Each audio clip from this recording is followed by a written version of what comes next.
أعوذ بالله من الشيطان الرجيم. بسم الله الرحمن الرحيم. واعتصموا بحبل الله جميعا ولا تفرقوا واذكروا نعمة الله عليكم إذ كنتم أعداء فألف بين قلوبكم فأصبحتم بنعمته إخوانا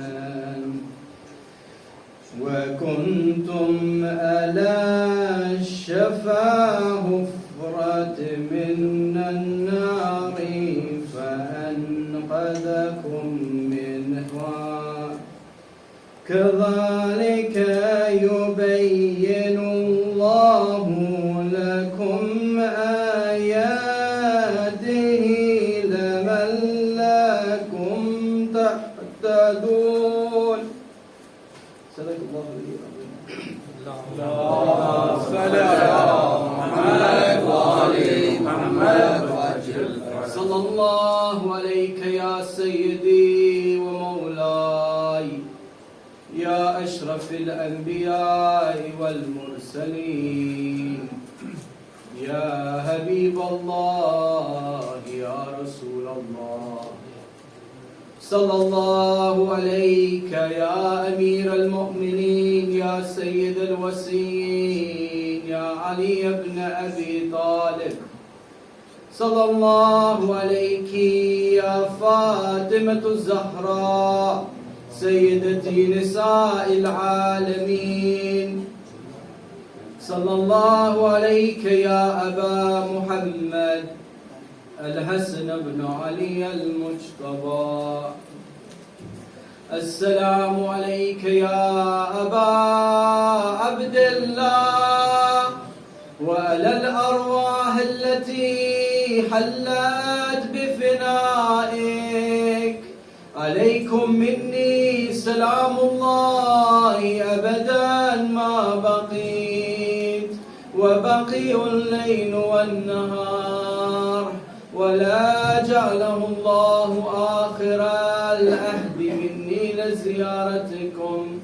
السلام على الحسين وعلى علي بن الحسين وعلى أولاد الحسين وعلى أصحاب الحسين ورحمة الله وبركاته.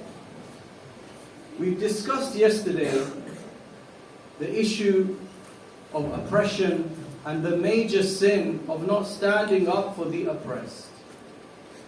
We pointed particularly at the example of our oppressed brothers and sisters in Gaza. Just today, if you followed the news, just about maybe 8, 6, 7 hours ago, the UN released a new report, UN inquiry, mentioning, yes, Israel are guilty of genocide and targeting children. This is now, UN is the official top body. We knew it all this time, but now, they have no excuse not to bring it up now. We can't be afraid to bring it up. However, Islam obviously tells us to oppose oppressors. Yes, as Amir al-Mu'mineen said in his final will, he said, yes, in his final request, to oppose the oppressor and support the oppressed. So we are commanded by our holy Imam to oppose oppression in any way or form that is happening, and to support the oppressed in anything, in our daily lives, maybe at our jobs, maybe when we are at work, we may see someone being oppressed, Ya Mu'mineen. And it's our responsibility to stand up for that oppressed individual. Whether that's oppression, yes, happening in Syria, happening in Yemen, happening all over Africa, Afghanistan, Pakistan, India, China, so many countries, the list goes on and on and on about the oppression that's going on. It's our responsibility, ya mu'mineen, to do everything with the tools we have available, everything that we have at our disposal, to use it all in opposing oppression as much as we can, inshaAllah. So inshaAllah, ya mu'mineen, with that, we can move on to another topic. Yeah? However, I'll mention one final story. Yes, Amir al-Mu'mineen, because sometimes the oppression, it's easy to call out oppression when it's happening to people that you have something in common with, right? So for example, Palestine, yes, they're Muslim. Our Muslim brothers and sisters, of course, we're going to feel very deeply about it. Sometimes it's your own people committing the oppression, right? And that sometimes is even more difficult to speak out against. Yet that is a test, brothers and sisters, for us. We have a narration where one time when Amir al-Mu'mineen alayhi salam was the caliph, when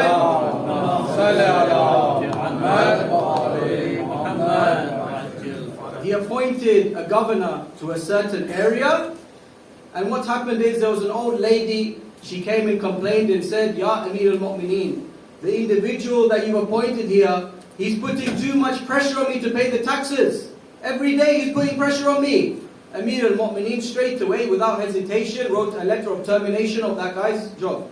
You're no longer in charge here. Amir al-Mu'mineen is showing us, sometimes it's people that are close to you. Sometimes it's people that you appoint. Sometimes it's your friends. You need to act out against oppression. You can't be like a clique and just say we only do conditional oppression we speak about. You need to talk about all sorts of oppression, ya mu'mineen. This is the view of our holy imams. Yeah? Like our imams, when it was the Umayyads, yes, they came to the imams and said, will you fight? For what? For the Abbasids to come. Yeah? You need to oppose the Umayyads and the Abbasids. Oppose all oppressors, ya mu'mineen. But inshallah today we will speak about a topic which is something which stops us as a community from doing our full potential when it comes to opposing, especially the enemies of Islam.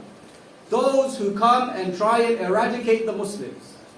And the verse I mentioned, Surah Al Imran, verse 103 at the beginning of this lecture, Allah subhanahu wa ta'ala is saying, and hold firmly to the rope of Allah.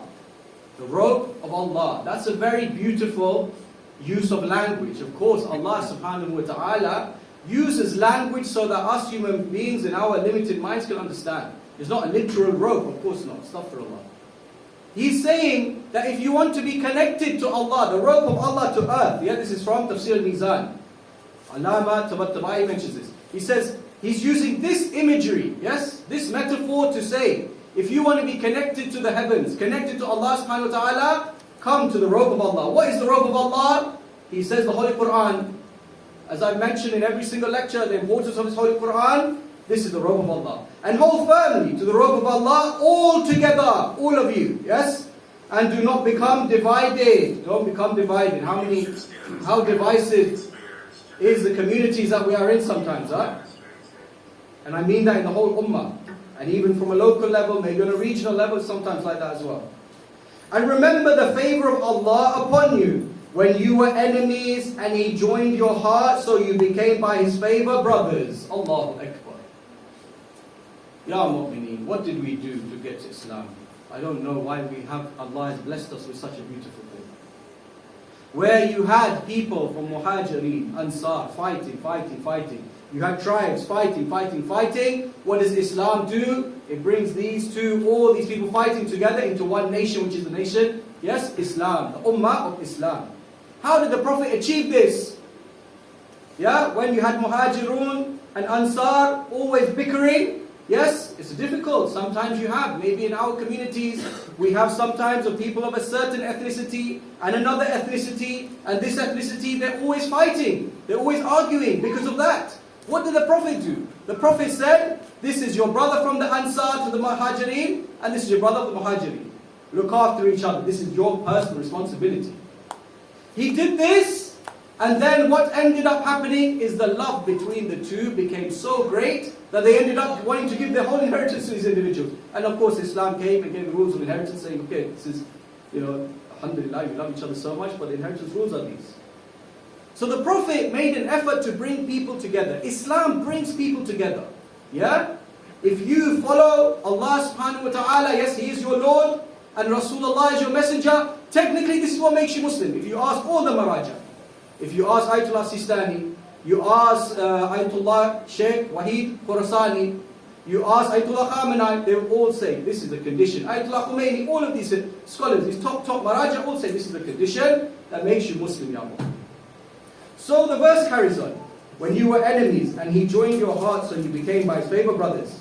And you were on the edge of a pit of the fire and He saved you from it. Ya Mu'mineen, where would we be without Islam? Without this noble brotherhood. Thus does Allah make clear to you His signs that you may be guided. Allah subhanahu wa ta'ala is giving us a very beautiful statement here. One of the main points of Islam is to keep us together. I'll tell you how important it was keeping the unity in the time of the Prophet after the Battle of Tabuk. Yeah, some of you may know the story. I believe it's called the incident of Aqaba. Yeah, you can Google it. On the way back from the battle, the Holy Prophet, yeah, there was a group of individuals from his so-called Sahaba, and they covered their faces and they made a plot. Yeah, there was a small valley. They said when the Prophet passes this valley on his camel, we will scare his camel so he falls down in that valley, falls to his death. Yes, an attempted assassination by who? By individuals who claimed to be his companions. They covered their faces. Yes, it's mentioned that the angel, Jibreel or Mikhail, came down and informed the Holy Prophet of this plot, and they managed to fail in this plot. Rasulullah says, and he also told me who the individuals who were masked, who they were. Who these munafiq were. And Rasulullah says that these people are munafiqeen. These are hypocrites. The companions say, okay, tell us who they are, we can get retribution. Someone attempts to kill you, attempts to murder you. What do you want? Of course, you have every right to get retribution. If they got, killed for this, executed for this, it would be very well within the right of Rasulullah. Rasulullah said, no, I don't wish to mention this to you. And no one knows to this day, there is no clear. Yes, we have people guessing and using this hadith, that hadith, but in reality there's no objective truth of who these individuals are. So Rasulullah did that for what? To keep the ummah together. He didn't want it to be divisive. He will sacrifice punishing the attempted murderer of him for the sake of unity, ya mu'mineen. For the sake of how much these imams, yes, and the Holy Prophet would sacrifice for the sake of unity. We look in Surah Al-Hujurat, verse number 10. Allah subhanahu wa ta'ala says, the believers are but brothers, so make peace between your brothers and fear Allah that you may receive mercy. Yes, the believers are but brothers. As I mentioned, yes, the believers. I've heard that we have dear brothers from Ahl Sunnah attending this majalis, yeah? Throughout the 10 days there's been a few. And I'm very, very happy, it warms my heart to hear this. And you are our guest here, and inshallah I hope we can treat you well and you will come back again and again. This is beautiful, ya mu'mineen. We need to invite them more, and we need to also go to their centers and show them that we want to make that effort as well, as we will get to in a short while. We see that in Surah Al-Anfal, verse 46, yeah? It says, and obey Allah and His Messenger, and do not dispute, and thus lose courage, and your strength would depart, and be patient. Indeed, Allah is with the patient. I read to you the statement from Ayatollah Sistani yesterday, yeah, Hafidullah, that for 7 decades, 70 years, the Palestinian people are being oppressed. How for 70 years this is happening? We have countries in the Gulf, subhanallah, they got all the highest GDP, right, per capita. They got the most money in the world, the wealthiest of people, billionaires. They don't even declare their wealth. We don't know how rich they are. You tell me, this wealth you use to say you are great, this wealth is a humiliation for you. All this wealth and you cannot come to the aid of your brothers and sisters. All this wealth and you have an American and Israeli foot on your neck. Is this what this wealth has? What's the point of this wealth? Look at the wealth Iran has and look at the wealth you guys have. Look at all the sanctions Iran's on. Look at how you guys have enjoyed relations with Israel and America. You try and encourage it more and more. Allahu Akbar. You stop anyone, yes, in the UAE. One of the things is, to be a sheikh and to give lectures, you need to get a license from the government. and you'll see there is a sheikh, I don't even mention his name, he's a disgusting sheikh, yeah? People call him something Faris. Some of you may have heard of this guy, yeah?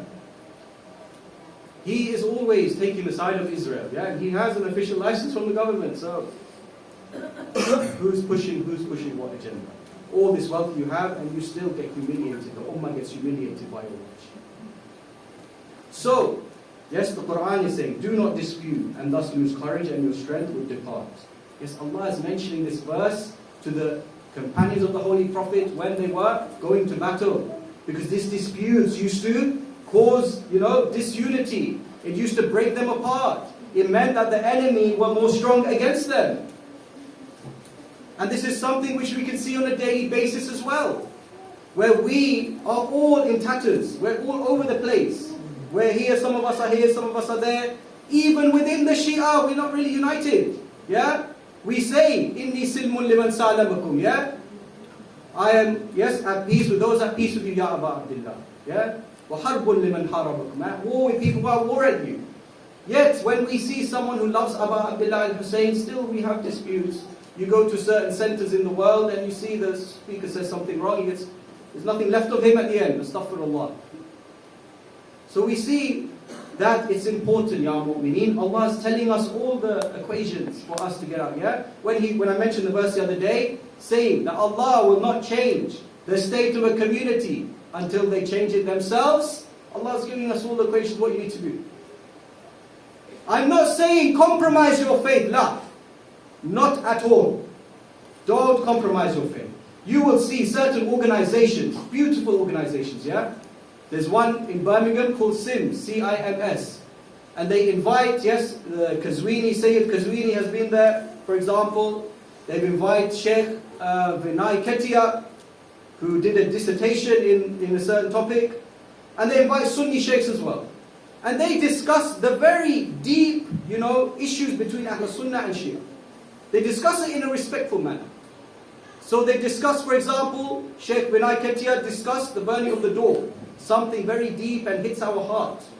And something that can, if dealt with in the wrong way, can cause, riots, can cause death. The way they do it, you can go watch, yeah, inshallah, you can go watch Sheikh Vinay Ketia. He's done a PhD, his dissertation was on this topic, so he was the right guy to call for this topic. You can go and watch and you can see how it went down. But this is the way, yeah? We're not saying compromise your faith. Never compromise your faith. Just be respectful in the way you talk. Use the emotional intelligence that I spoke about 2 days ago. It's very important to use this emotional intelligence. Imam As-Sadiq alayhi salam says, Allahumma salli ala Muhammad wa ali Muhammad. The Imam says, yes, to get people to listen to you is very easy. Just hold your tongue. Just hold your tongue. Sometimes we get very emotional. Of course, we're going to get emotional about matters. You need to be careful what you say, Ya Nabi. Be careful. If I take you to Nahj al-Balagha, letter 62. We're coming to Amir al-Mu'mineen alayhi salam and his example, inshaAllah.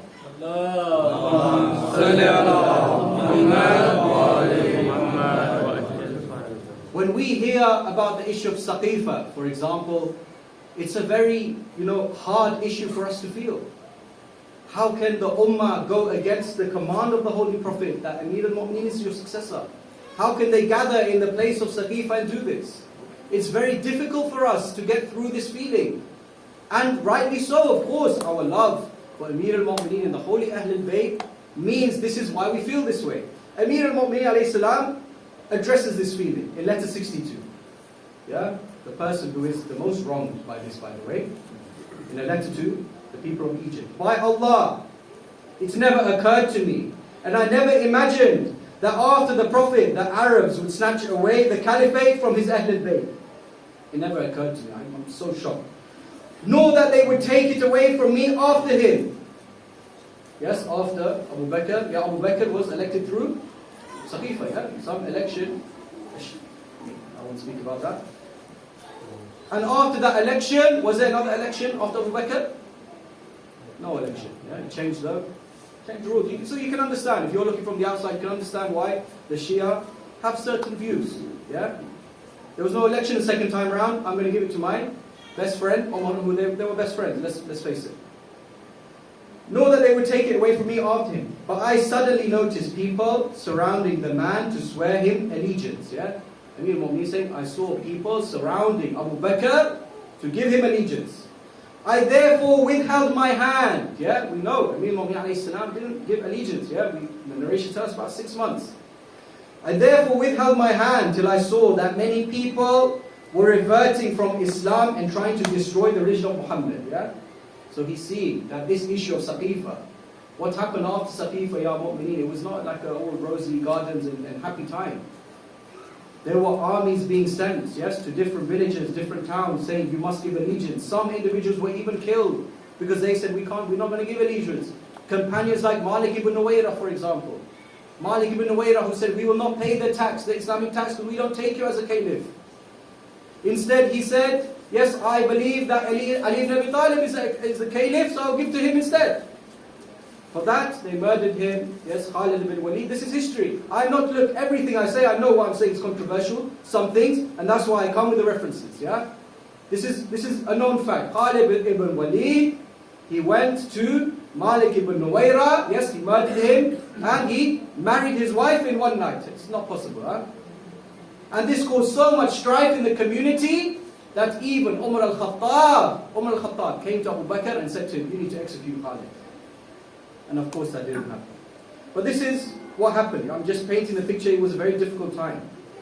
I therefore withheld my hand till I saw that many people were reverting from Islam and trying to destroy the religion of Muhammad. I then feared that if I did not protect Islam and its people, and there occurred in it a breach of destruction, it would mean a greater blow to me than the loss of power over you. He's weighing up people leaving Islam, people using this moment to destroy Islam, or me being the caliph. This is my right to be the caliph. Allah has given me, has told Rasulullah that I am the caliph after him. Amir al-Mu'mineen is thinking, do I, start another war? Do I go to war for this or not? It would mean a greater blow to me. Yes, this is a greater blow to me than the loss of power over you, which was in any case to last for a few days, of which everything would pass away as the mirage passes away. He's reminding himself, this is a temporary life, yeah? He's telling himself, I can deal with it, yeah? Or as the clouds scuds away. Therefore, in these happenings, I rose till wrong was destroyed and disappeared, and religion attained peace and safety. Look at Amir al-Mu'mineen alayhi salam, yeah? Let's take a step back. You see that while you're busy burying the Holy Prophet, which is what the correct thing, of course, the Prophet, this is the respectful thing that needs to be done. Amir al-Mu'mineen is doing this. Yes, other companions, they're going to Saqifa, taking the caliphate that was his. How does this make him feel? It makes him feel very upset, obviously. Yet, Amir al-Mu'mineen alayhi salam saying, I had to weigh up. Was it correct that I go against them? Or shall I instead, yes, just, go along with it for now, because I see the destruction of Islam happening.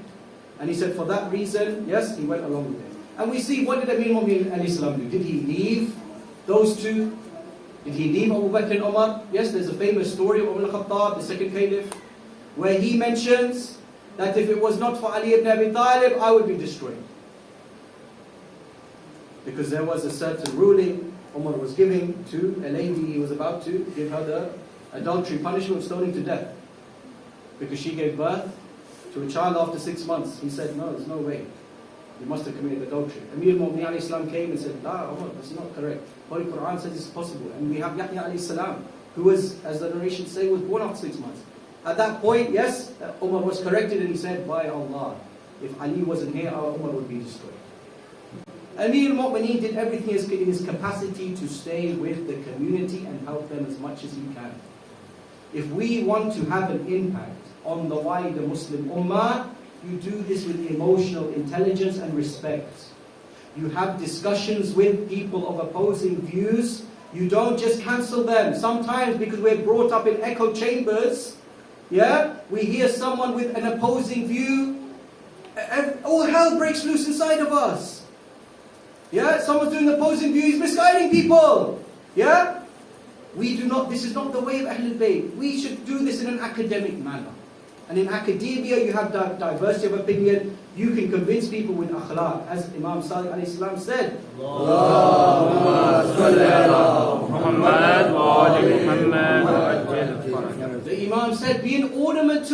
that when people look at you, they're reminded of us, inshallah. So this is what we need to do, as our Imam did. Another time, this is the beautiful akhlaq of Imam Ali alayhi salam. I swear, I've never seen a man like this. Amir al-Mu'mineen alayhi salam, sermon 206. The sermon is about when him and his army are marching towards the battle of Siffin. As he's marching towards the battle of Siffin, he hears his companions cursing and slandering the soldiers they're about to fight. Can you imagine? Cursing and slandering the soldiers they're about to fight. These people are probably the worst. You know, they come out to war to fight Imam Ali. They're the worst. What does Imam Ali alayhi salam say to his companions? I dislike for you to be revilers. I dislike this. Don't do this. But if you describe their actions and mention their condition, that would be more correct in speech and more effective in excuse. Instead of reviling them, you should say, Amir al-Mu'mineen alayhi salam, his advice. Oh Allah, spare our blood and their blood. Reconcile between us and them. And guide them out of their misguidance so that the one who is ignorant of the truth may recognize it. And the one who is inclined towards deviation and hostility may turn away from it. Don't slander, curse, do dua for them. This is Imam Ali alayhi salam's suggestion to fight it. Can you imagine? Imam Ali is in a situation where he's going to war and all these soldiers are there ready to kill him. He tells them, no, don't slander them, don't use this bad language. Yeah? Instead, pray for them, do dua for them. Inshallah, Allah will give them hidayah. Yeah? This is another lesson, beautiful lesson from the Ahlul Bayt.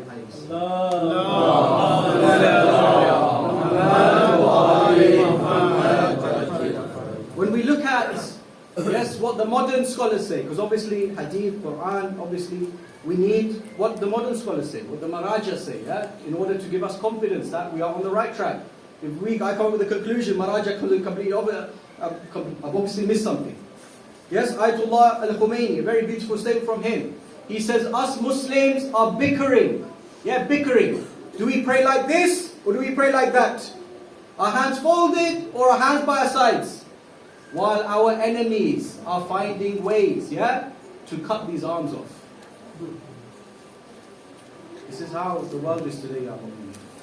This is how the world is today, Ya Mu'min. I'll read a passage from Ayatollah Khamenei, rahimahullah.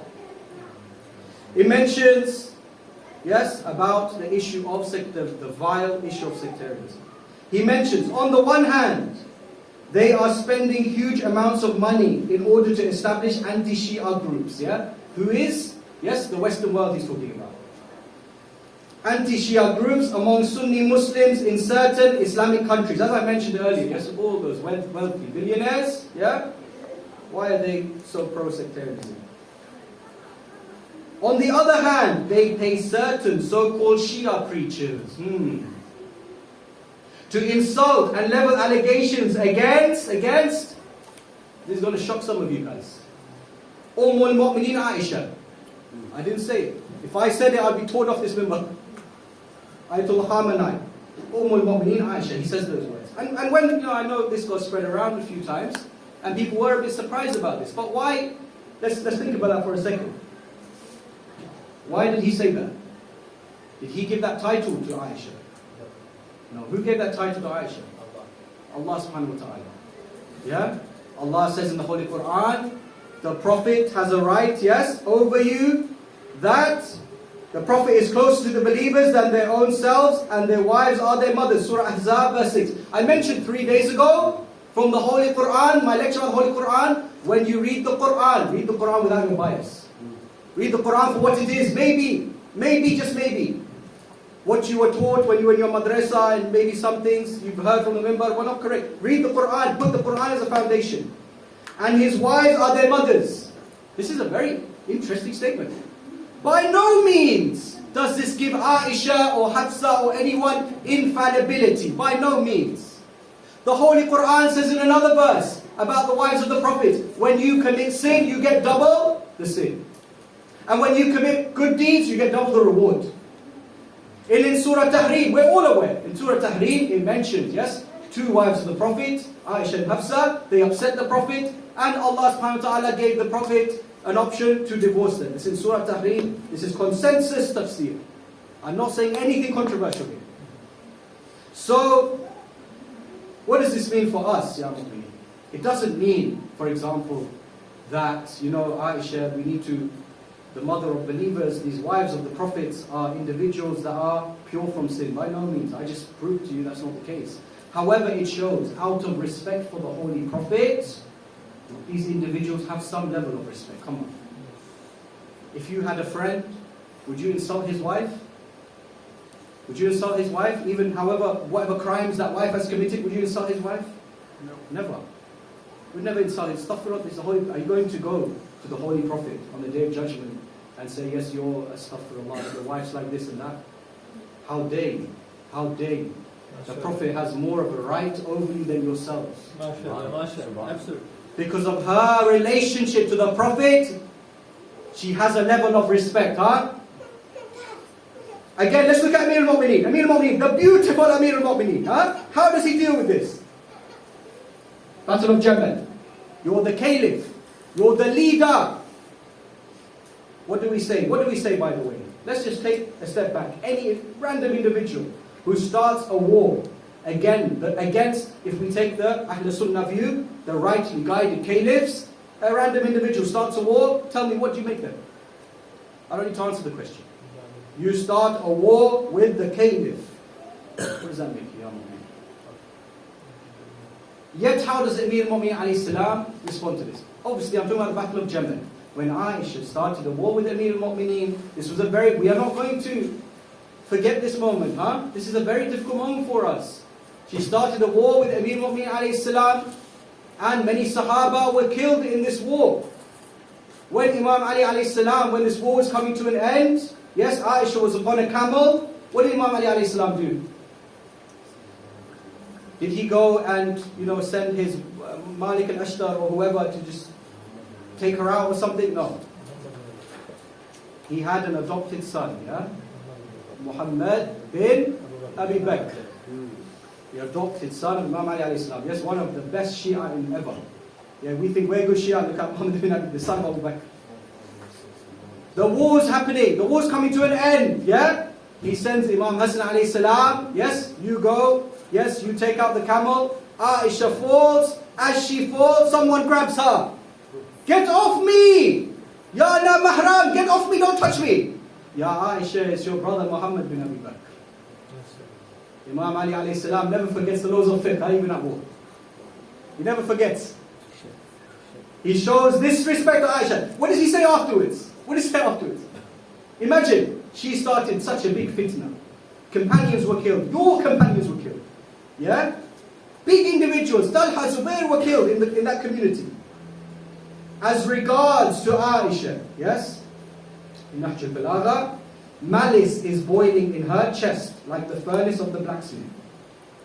If she were called upon to deal with others as she is dealing with me, she would not have done it.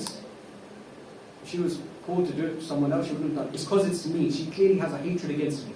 There's a beautiful hadith, yes, in the Sahih books.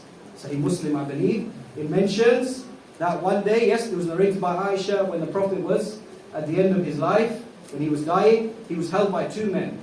One of them was Abbas and the other was just some other man.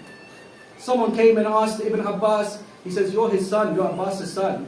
Who was the other guy? He says, oh, it was Ali, but Aisha didn't want to mention it because she has hatred for Ali. So it was well known in that time. There was this issue between them. These are the facts. Imam Ali alayhi salam says, as for me, even hereafter, yes, she will be allowed her original respect. Don't go after Kham alive saying Mu'mineen. Yes, when Allah says in the Holy Quran, and Imam Ali alayhi salam points to this. Her original respect as a wife of the Prophet, out of respect for the Holy Prophet, Ya Mu'mineen, yes, she has a level of respect. As for me, even hereafter, she will be allowed her original respect, while the reckoning of her misdeeds is an obligation of Allah. Leave it to Allah. If Imam Ali is saying, leave it to Allah, what does this concern you? Insulting, cursing, doing this, dressing up like this and that. This is Amir al-Mu'mineen, the victim, the biggest victim of all these people. The one who suffered at the hands of them. Yes, of the Khulafa, of Aisha. I'll give you 2 sermons of how he wanted to deal with it. Are you Shia of Ali or not? Follow your Imam, Ya Mu'min. Do you think you know more than Imam? Do you think the Imam does something, you should do something more? No. We'll go to, inshallah, I read Ayatollah Khamenei's statement. I'll read now Ayatollah Sistani's statement. Now this may shock some of you, but listen. Ayatollah Sistani, and this source, by the way, yes, the previous source I mentioned, English.khamenei.ir, his official website, everyone knows it.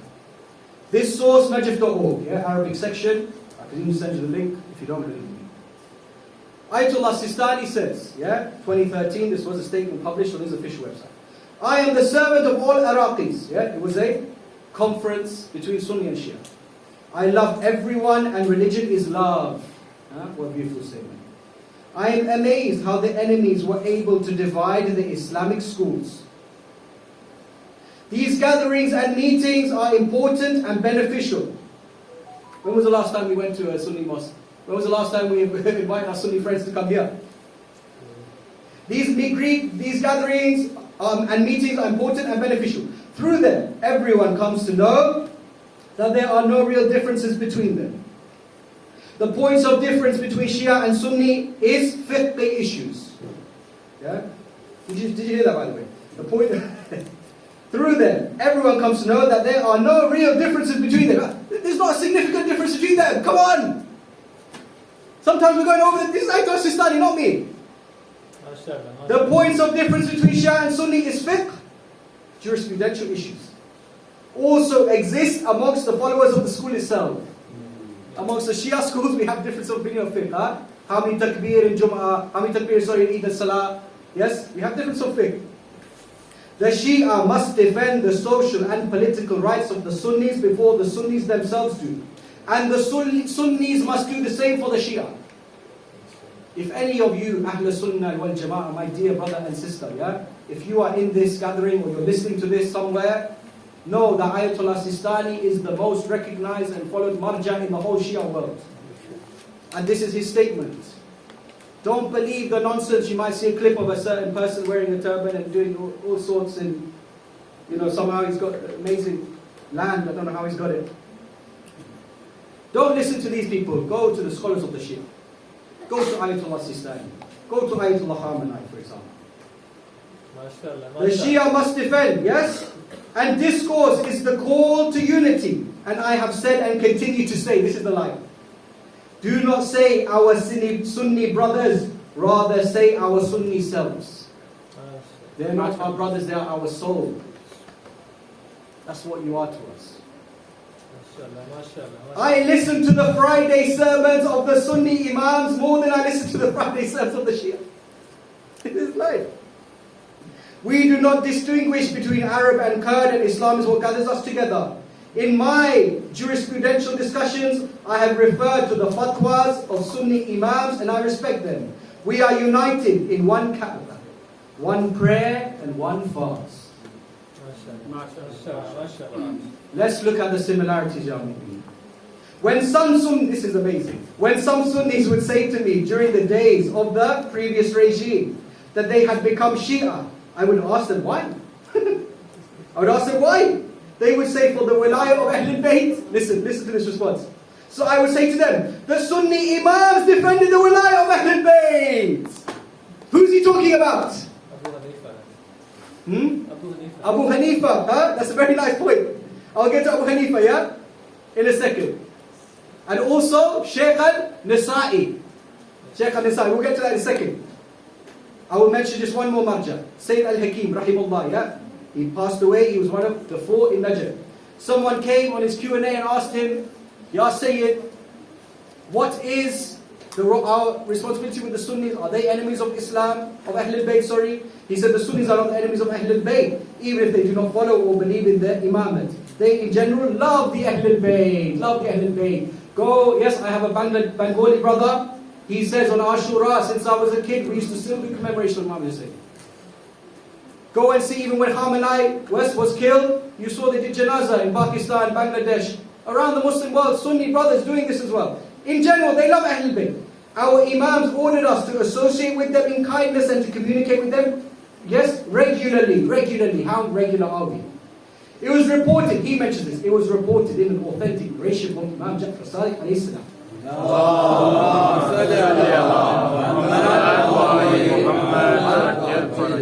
How should we fare with each other, with our own people and with people who do not espouse our beliefs? The Imam said, you should look up on your Imams. Yes, look at us, what do we do? You should look up to your Imams, who you follow and do as they do. By Allah, they visit their sick, attend their funerals, testify for or against them, and return their trust to them. We can't do these things because we don't even have that connection. We don't even have enough Sunni friends to attend their funerals and attend their sick. That's the first step, huh? We need to be more united. These are the marhaja.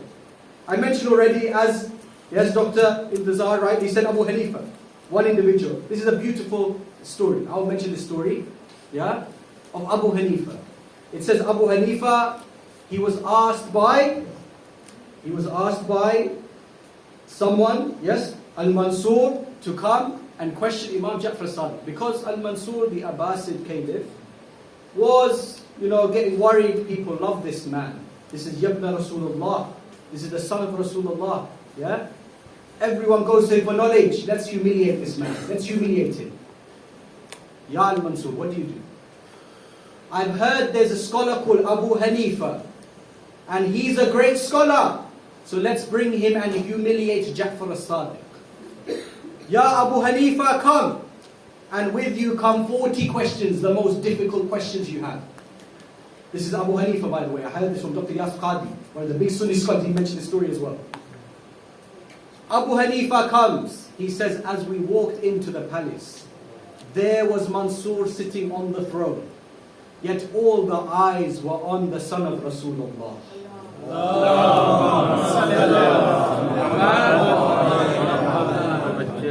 His humility, his nur, it could not escape anyone. No one was looking at the gems, yes, the throne, the crown of Al-Mansur. They were all looking at Ja'far as-Sadiq. He says, I came forward and asked him 40 questions. Imam Ja'far as-Sadiq, what did he do? He says, Imam Ja'far as-Sadiq replied, and he said, yes, that you people in Kufa believe this, you people in Baghdad believe this, you people in Mecca and Medina believe this, people in Damascus, they have this opinion on this issue, my opinion is this, my reasons are this, your reasons are that, and my reason is this because of that. 40 questions! He was expert in everybody's opinion. Imam Abu Hanifa says, from that day, I have never seen someone more knowledgeable than Ja'far ibn Muhammad as-Sadiq alayhi salam.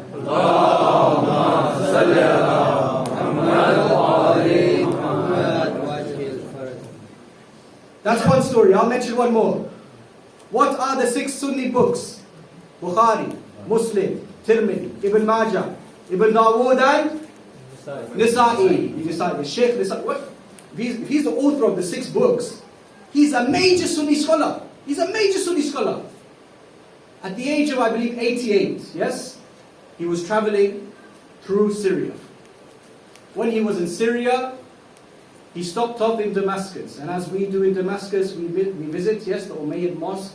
And as we're going, we see how, and try and commemorate and remember how Lady Zainab and the women of Abu Abdullah alayhi salam were taken there. And the head of Imam Hussein and his companions were presented there. He went to the Umayyad Mosque. They said, the big scholars in town, let's get him to do a speech. He comes and does his speech. Al-Nisa'i, having known that this area has historically always been pro-Umayyad, decides, let me do a speech, yes, mentioning the fada'il of Ali ibn Abi Talib.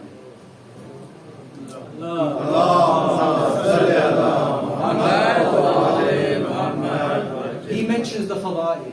He mentions, yes, that the Prophet at Khaybar said Allah will send a man who loves Allah and Allah loves him. Yes, and that was Ali.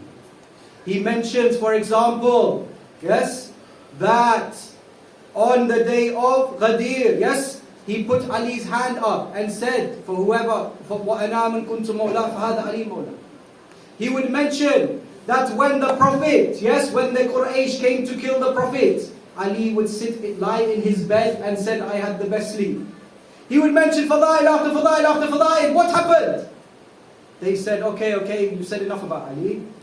We want to hear a version of Muawiyah. You know what he said?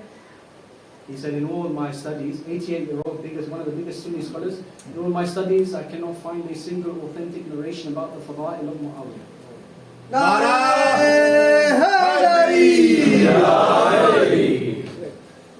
For Muhammad wa Ali Muhammad salawat. Allahumma salli ala Muhammad wa ali Muhammad. He says, I cannot find it. They say, tell us something, whatever you know. He says, one day I heard Rasulullah, one day a narration says that Rasulullah said, may the stomach of Muawiyah never be full. Do you know what they did to him? They grabbed him off, beat him up, and he died of those injuries. This is what Ayatul Sistani means. That some of your Sunni Imams, yes, have defended the wilayah of Imam Ali. An-Nisa'i, one of the greatest Sunni scholars, died. For what? For promoting the fadail of Imam Ali and saying there is no fadail of Muawiyah. Allahu Akbar. And when we look at Abbas Abdullah alayhi salam, we see how he was with the people. He invites, for example, Abdullah, the son of Umar al-Khattab. Abdullah ibn Umar, he invites him. He says, Ya Abdullah, you know my right, come join us. Abdullah says, Ya Abu Abdullah, I can't join you. I can't. But please don't go, Ya Abu Abdullah. I know they're going to kill you. They're going to turn against you, the people of Kufa. He says, join me, Ya Abdullah ibn Umar. Yes, he says to him, Ya Abu Abdullah, I can't join you, but I heard the Prophet say, yes, that your chest, he used to kiss your chest, so please, can you expose your chest so I can kiss it? Allah. Another individual he invited was Zuhair ibn al-Qayyim. Zuhair ibn al-Qayyim, who was an Uthmani. And Uthmani is what, brothers and sisters? It's someone who believed in Uthman being the caliph, and they believe Ali ibn Abi Talib was responsible for his murder. So in other words, they were Nasibis, they hated Ali ibn Abi Talib. Did this stop Imam Hussein from inviting him? Zuhair was coming one day, he was on his travels, Abu Abdullah was on his travels. There was one, let's say, service station kind of thing, where people would rest, they'd put their tents up. As he went down there, yes, Zuhair ibn al-Qayyim found out, that's Hussein ibn Ali's tent, I don't want to be anywhere near him. Imagine, you see someone, I don't want to be anywhere near that guy, let me go away. Word gets to Abu Abdullah, Zuhair ibn al-Qayyim's area. What does he say? What would we say? We would say, why does he not like, doesn't like me, I don't like him back. You attack him 100 times more. Abu Abdullah sends one of his messengers and invites him to the tent. Come Zuhair, come to my tent. He goes towards Zuhair's tent. He gives the message. Zuhair is about to ignore the message. His wife comes. This is the beauty of picking, yes, a wife who is on the right guidance, who is on Hadayah. His wife says, what is that?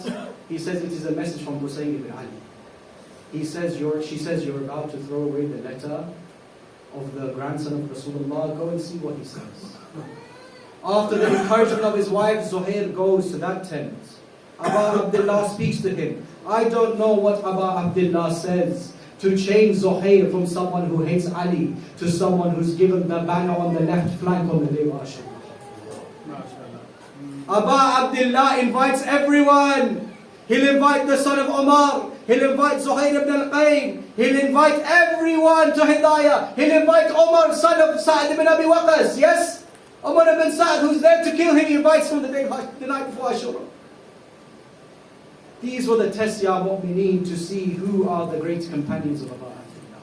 And Zuhair, yes, he passed his test and he was one of the great companions.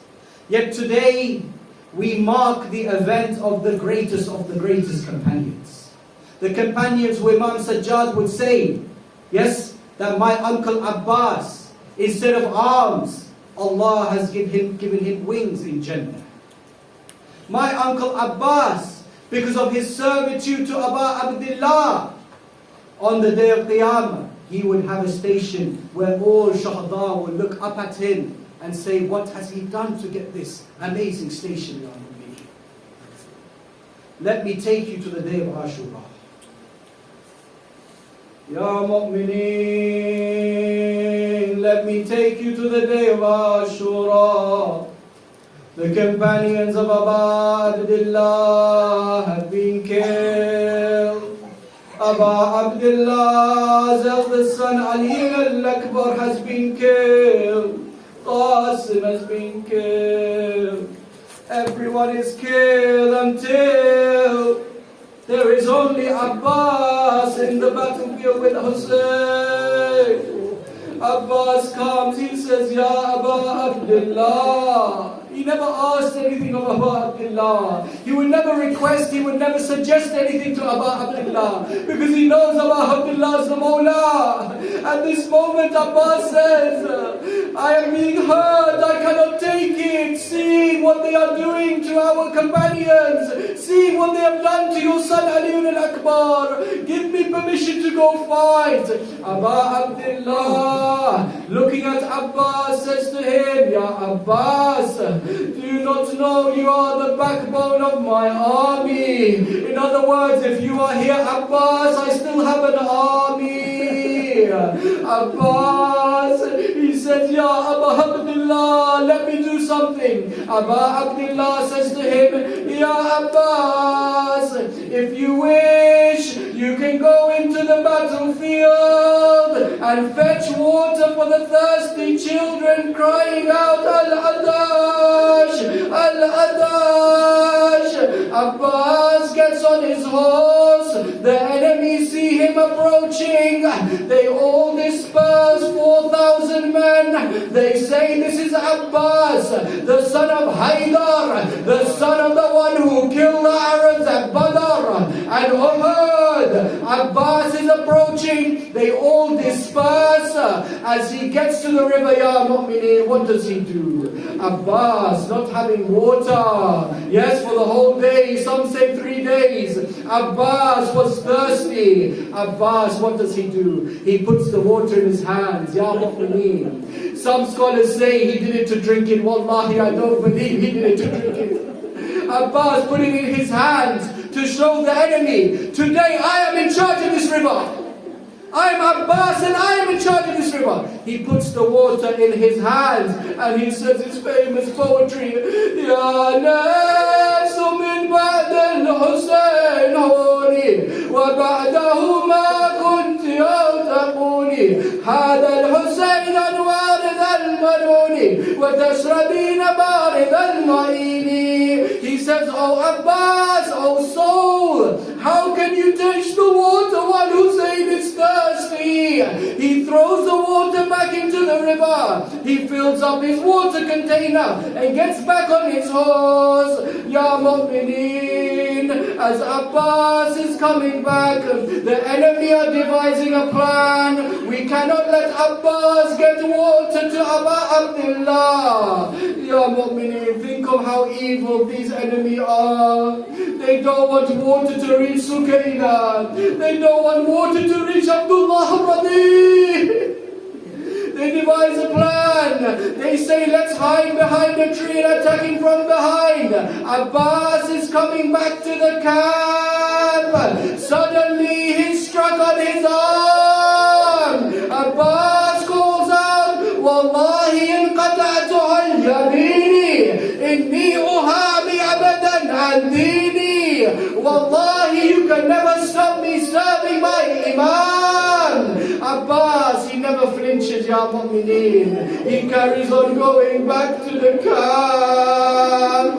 All of a sudden, another wicked man, he strikes Abbas's other arm. Abbas cries out, Ya nafsu la takshay min al-kuffari. He says, oh soul, don't worry what the kuffar do. Abbas never stops, Ya Mu'mineen. Remember this. Abbas never stops. He keeps going. He's on a mission. But what happens, Ya Mu'mineen? Ya Mu'mineen, فَزَحْمٌ أَصَابَ الصَّدْرَ. An arrow pierces his chest. وَزَحْمٌ أَصَابَ الْعَيْنَ. An arrow pierces his eye. But more importantly, وَزَحْمٌ أَصَابَ الْغَرَبَ. An arrow pierced the water container, making the water spill. The Maqdal says, all of a